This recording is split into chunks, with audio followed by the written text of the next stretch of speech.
வேலைக்கு போக வேண்டாங்கிற மாதிரி சொன்னீங்கல்ல மாமா? ஆமா சொன்னேன். ஆனா மாமா பேசும்போது நீங்க எதுவுமே பேசல. இங்க பாரு மயிலு, அப்பா ஒரு விஷயத்த சொன்னதுக்கு அப்புறம் நான் என்ன பண்ண முடியும்? நீ சாப்பாடு கொண்டு வரணும், என்ன கவனிச்சுக்கணும்னு எனக்கும் ஆசையா தான் இருக்கு. ஆனா நீ வேலைக்கு போறதுதான் சரின்னு அப்பா நினைக்கிறாரு. அதுதான் கௌரவம் நினைக்கிறாரு. அப்பாவோட கௌரவமா இல்ல என்னோட ஆசையான்னு யோசிச்சா எனக்கு அப்பாவோட கௌரவம் தான் முக்கியம். நீ வேலைக்கு போக மயிலு. நீ டீச்சர் வேலைக்கு போனா சும்மா சூப்பராவும் அப்படியே கெத்தாவும் இருக்கும்.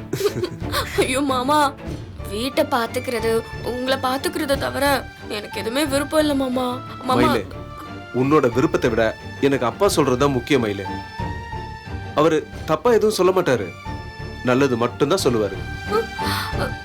நம்ம விஷயத்துல நம்ம 2 பேர் சேர்ந்து முடிவெடுக்கிறத விட அப்பா முடிவெடுக்கிறது தான் கரெக்டா இருக்கும். நீ வேலைக்கு போ.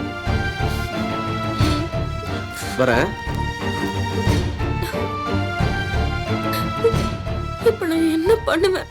இந்த பிரச்சனை எப்படி சமாளிப்பேன்? போச்சு, நல்லா மாட்டிக்கிட்டேன். என்ன பண்ண போறனோ தெரியல. அக்கா, ராஜி, மீனா வாங்க.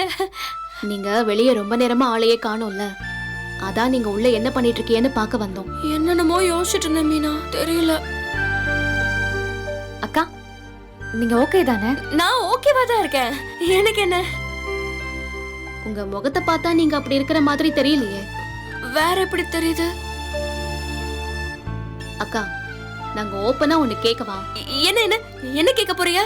வேலை விஷயத்தை பத்தி பேசினாலே நீங்க ஏன் டென்ஷன் ஆகுறீங்க? அது அது நாங்களும் பாத்துக்கிட்டே தான்க்கா இருக்கோம். இந்த வேலைங்கிற பேச்சு வந்தாலே நீங்க ஒரு மாதிரியா ஆயிடுறீங்க. அப்படிலாம் ஒண்ணு இல்லையே. நாங்க தான் பார்த்தோமேக்கா. ஏன் மீனா, இப்போ உனக்கு வேலைக்கு போக பிடிக்கும்ல? ரொம்ப பிடிக்கும். இப்போ உன்னை வேலைக்கு போக கூடாதுன்னு சொன்னா நீ டென்ஷன் ஆவியே மாட்டியா? கண்டிப்பா அவன். அதான், இப்போ வேலைக்கு போகணும்னு ஆசைப்படுறவங்கள வேலைக்கு போகாதன்னு சொல்றது எம்பிட்டு தப்போ அதே அளவு தப்பு தானே வேலைக்கு போக மாட்டேன்னு சொல்றவள வேலைக்கு போகணும் சொல்றதும். அது கரெக்ட் தான்க்கா. ஆனா நீங்க நிஜமாவே அதுக்கு தான் டென்ஷன் ஆகுறீங்களா? அப்புறம் வேற எதுக்குன்னு நினைச்ச? இல்ல, நீங்க எம்ஏ ஃபர்ஸ்ட் கிளாஸ்ன்னு சொல்றீங்கல்ல, ஒருவேளை நீங்க ஃபர்ஸ்ட் கிளாஸ் இல்லையோ?